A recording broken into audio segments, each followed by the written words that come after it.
For thousands of years, doctors observed a mysterious disease that caused extreme thirst, frequent urination, weight loss, and weakness. Long before modern medicine, ancient Egyptian medical writings described symptoms that strongly resembled diabetes. Ancient Indian physicians also observed that the urine of some patients was unusually sweet and attracted ants. The word diabetes comes from an ancient Greek word meaning to pass through, referring to excessive urination. The ancient Greek physician Aretaeus of Cappadocia was one of the earliest doctors to provide a detailed description of the disease. Later, the word mellitus, meaning honey sweet, was added because of the presence of sugar in the urine. In the 17th century, English physician Thomas Willis described the sweetness of diabetic urine. In the 18th century, Matthew Dobson proved that sugar was present in both the urine and blood of people with diabetes. These discoveries helped scientists understand that diabetes was connected to abnormal sugar levels in the body. A major breakthrough came in the 19th century. Scientists discovered that the pancreas played an important role in controlling blood sugar. In 1869, Paul Langerhans identified special groups of cells in the pancreas, later called the islets of Langerhans. Scientists eventually discovered that beta cells inside these pancreatic islets produce insulin. The greatest breakthrough in diabetes history came in 1921 at the University of Toronto. Frederick Banting and medical student Charles Best, working with Professor John McLeod and biochemist James Collip, developed and purified insulin. In 1922, insulin was successfully given to Leonard Thompson, a 14-year-old boy with severe type 1 diabetes.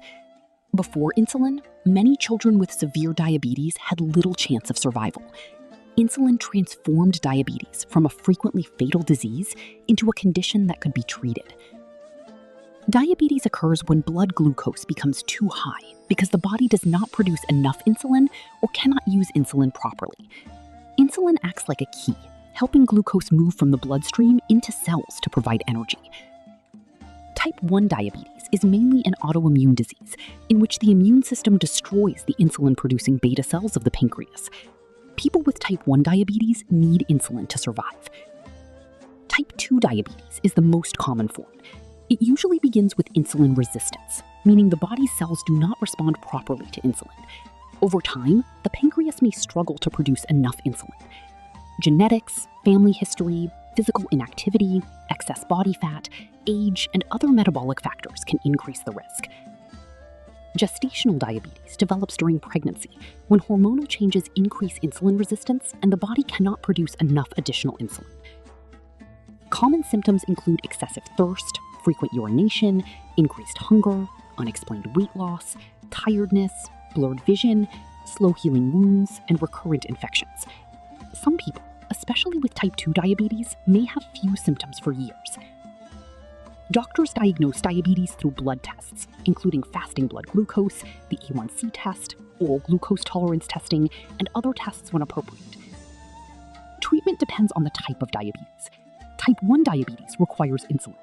Type 2 diabetes may be managed with healthy eating, regular physical activity, weight management when appropriate, medicines, and sometimes insulin. Gestational diabetes requires careful monitoring and medical management during pregnancy. If diabetes remains uncontrolled, high blood glucose can damage the heart, blood vessels, kidneys, eyes, nerves, and feet. Serious emergencies such as diabetic ketoacidosis can also occur, especially in type 1 diabetes. The history of diabetes is a story of thousands of years of medical observation and scientific discovery. From ancient descriptions of excessive urination